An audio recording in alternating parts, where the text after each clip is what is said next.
So that, oh, it's good. It's recording now. So how did your programs change? I'm looking at Sylvia right now. And when we were off air, we were talking about how you adapted your program via trans to actually be used, able to use via trans to go to curbside pickup, which was a big thing. And I think will continue to be a big thing as many of us go, oh, I don't want to go in a store again. I'd just rather pick it up. Sylvia, Right. do you want to share that? Sure. Well, we realized when you came to us that there were people that were wanting to go to grocery stores to get curbside pickup. And so we implemented it in our schedules to wait there while groceries were loaded on the vehicle, and then, took the person home. Also, going to the bank was another thing that our customers were needing to go to. So we would take them to the bank, like to go to the ATM to get. So we would provide that service as well. We also took people to pick up food at the San Antonio Food Bank and church organizations who were providing food to the public. So we were waiting in line with other people trying to get food for our passenger. So those were some of the things.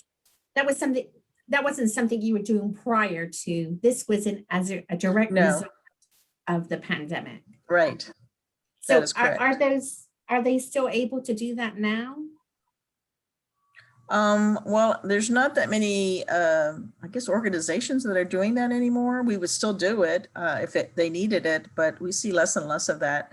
We see more riders going to their doctors or, going to the grocery store, Walmart, getting dropped off and then getting their stuff and then riding home. So now with everything being more open, we see less and less of that. So are you back to like if you were doing, I'm going to say not last year, but the year before last, percentage wise, are you sort of back to the numbers you were at, or do you still see a deficit on how many rides you're doing right now? Well, we are probably around 55% of ridership compared to pre-COVID, but we are doing social distancing, and that's putting a little strain on the organization as more and more people come on. We're trying to keep people, separate on separate vehicles. We have implemented like partitions in our vans. We're just about to bring on some new vans that will have partitions on all the vehicles. We have about 30 or 40 vehicles that have partitions in our large vans. The smaller vans and the Ford Transits don't have any partitions, mainly because of the airbags. Because if they're deployed, we don't want anybody getting hurt, with the partition coming loose or anything. So we kind of limit the minivans to one person and their companion or PCA. And then with Ford Transits, we usually have two people in there that could sit way up front and way in the back. And those are for people that are ambulatory. So yeah, there's different things that we had to, I guess, adapt to on how we transport people in order to keep them safe from COVID. So the new vehicles that you mentioned, what type of vehicle is that? It is a cutaway, what we call a cutaway. It is similar to the ones we have now. They're just a different type of vehicle. They are propane. They run on propane. They have a larger propane tank so that we can go further. With the other vans, we only had half the size of the propane tank, so that kind of limited us in the distances that we could travel. Instead of going 200, we used to go over 200 miles before we got the propane vehicles. And then when we got the new propane vehicles, we could only go 190 miles a day, at a time. So we do travel further than that because we go all over San Antonio.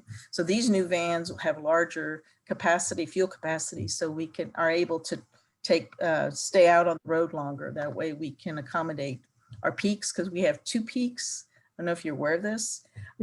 6 in the morning to about 9:30 in the morning. Everybody wants to go to like adult daycare centers at the same time. And then they all want to come at the same time from between 3 and 4 o'clock in the afternoon. So, we have like almost 300 people trying to go home, and at the same time, or go to these facilities, not so much in the morning. It seems that they spread it a lot longer.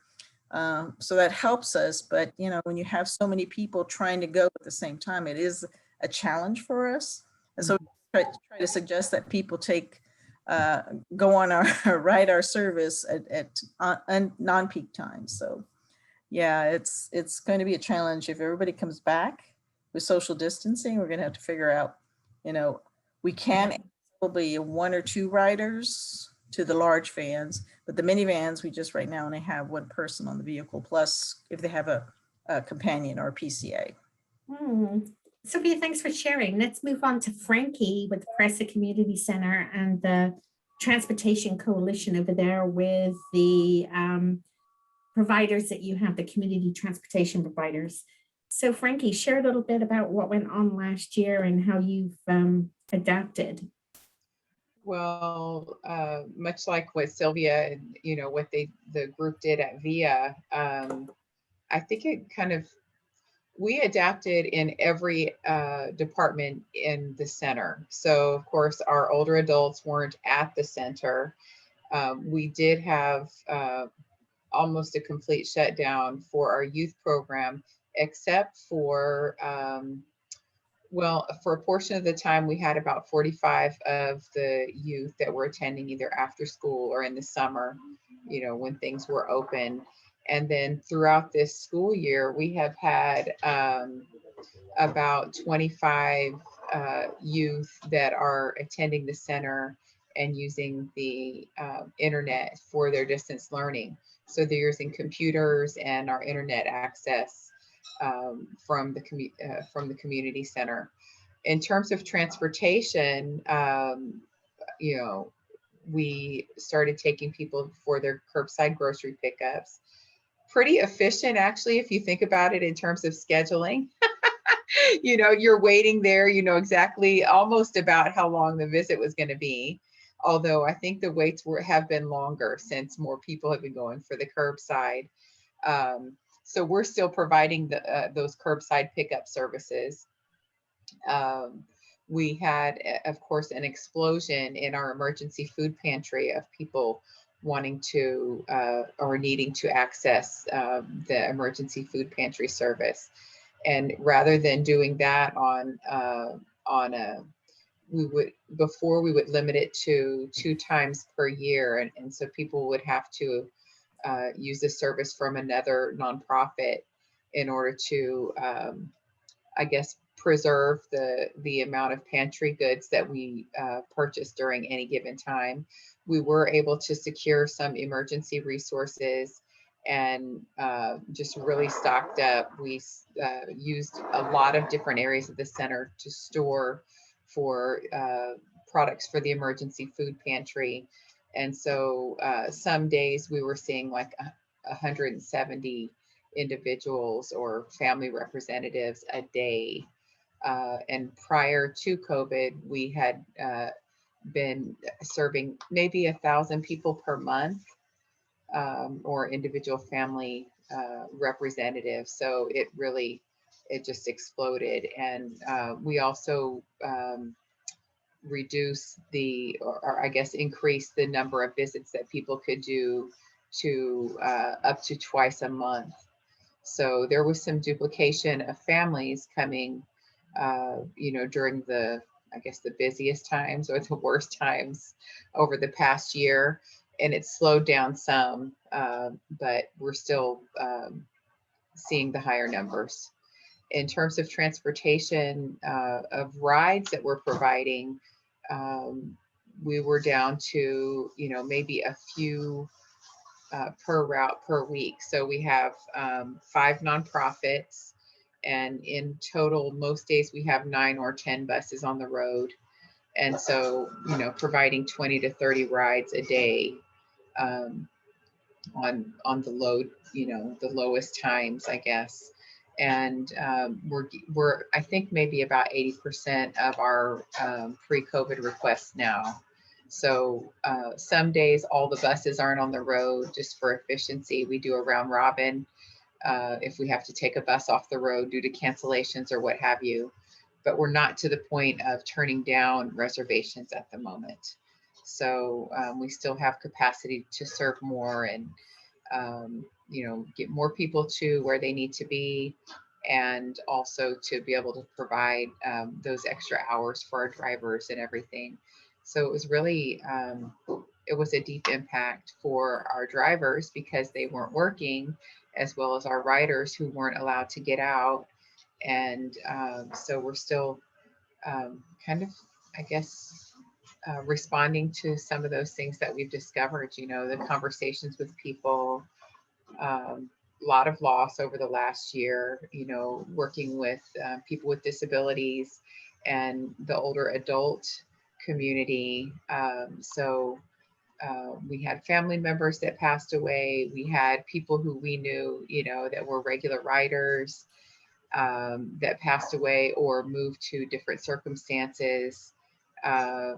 Just a lot going on in our community. And I think that we're all familiar with, just those common themes that we've seen over the year.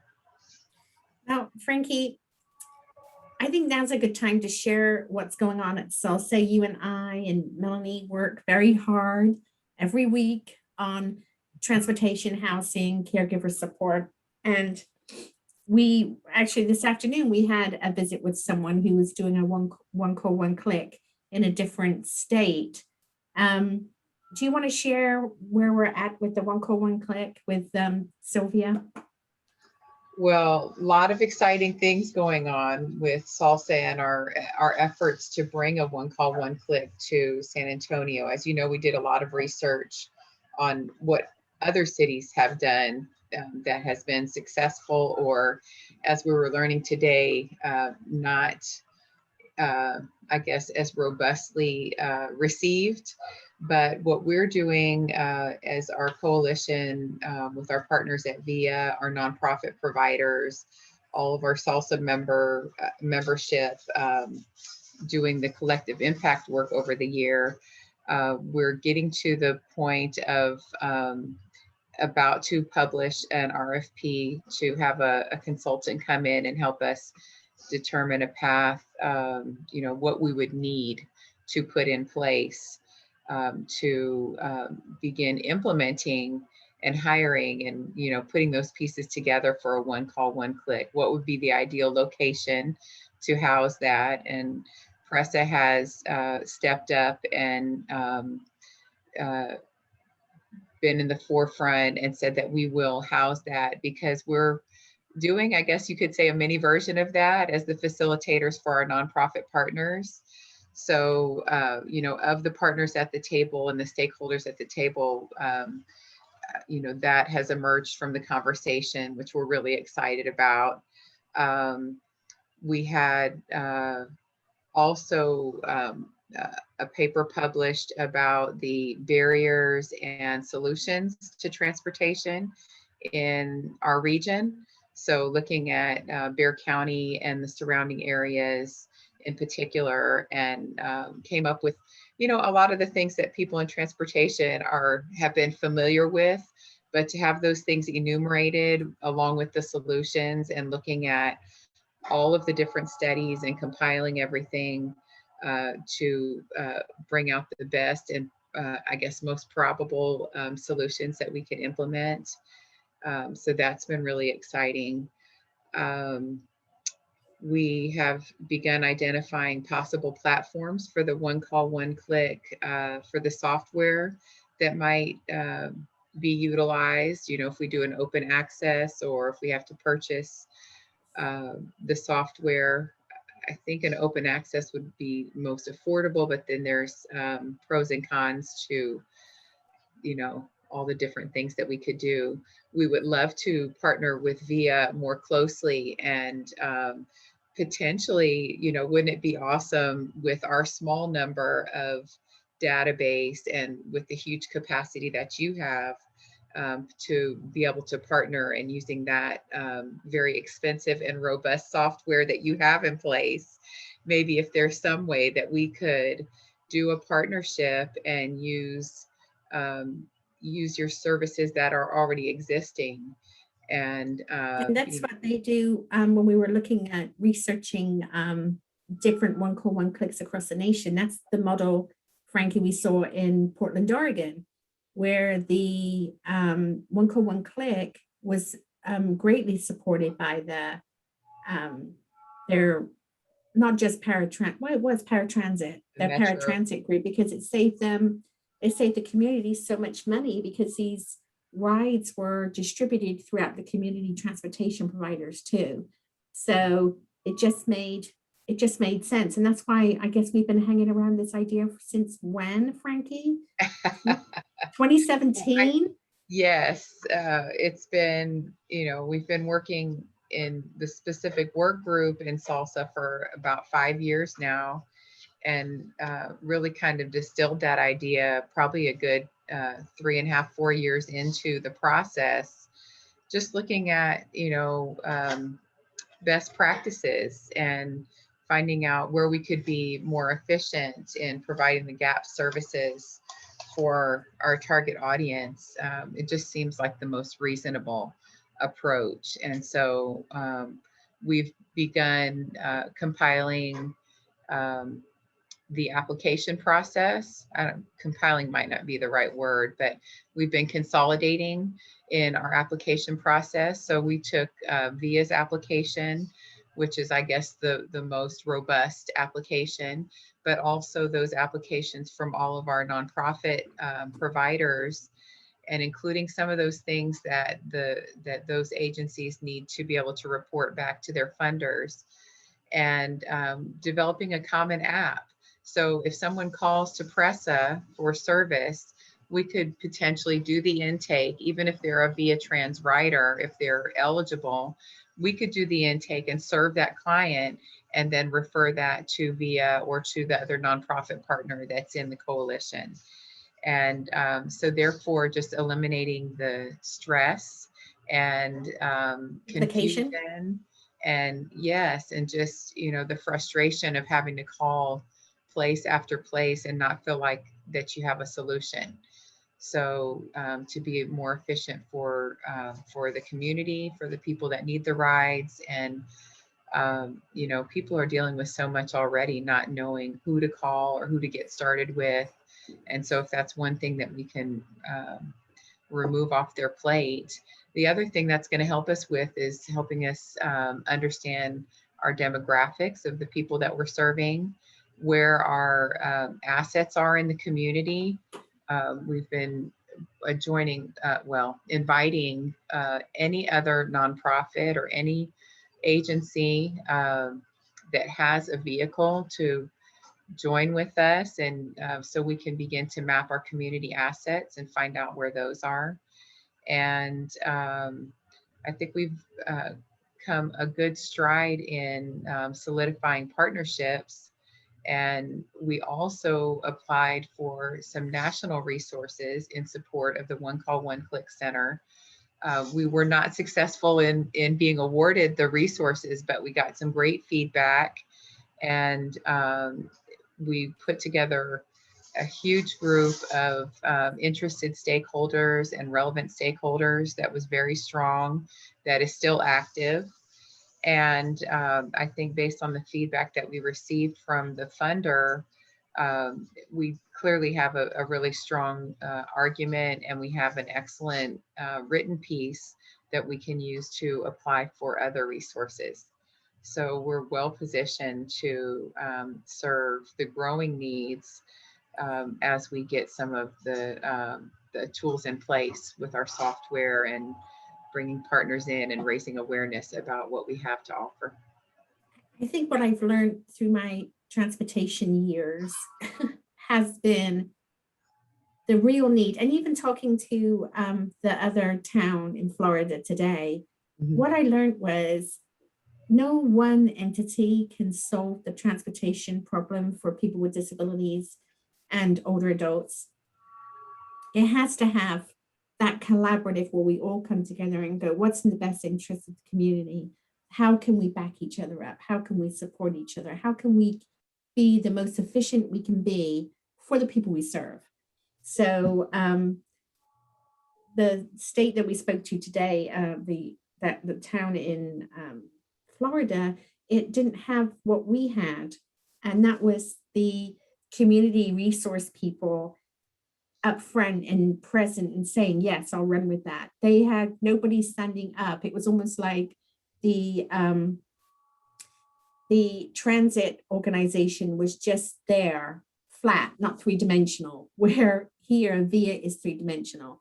We're connected to different people in the organization, like you, Sylvia, like Martha Flores, like Edward Johnson, that we have multiple connections and you guys are accessible. So I just think that's something that other places don't have, and we need to, and as you guys have been gems and doing so much, Sylvia, with so little, and now we've sort of worked that out in the future years to come, you'll be able to do so much more. And so really happy that, you didn't get immediate help, but you're getting help. So that's wonderful. But we've got like a couple minutes left. Is there anything? I think what will happen is, and I'm going to stop recording right now. Hold on one moment. Let me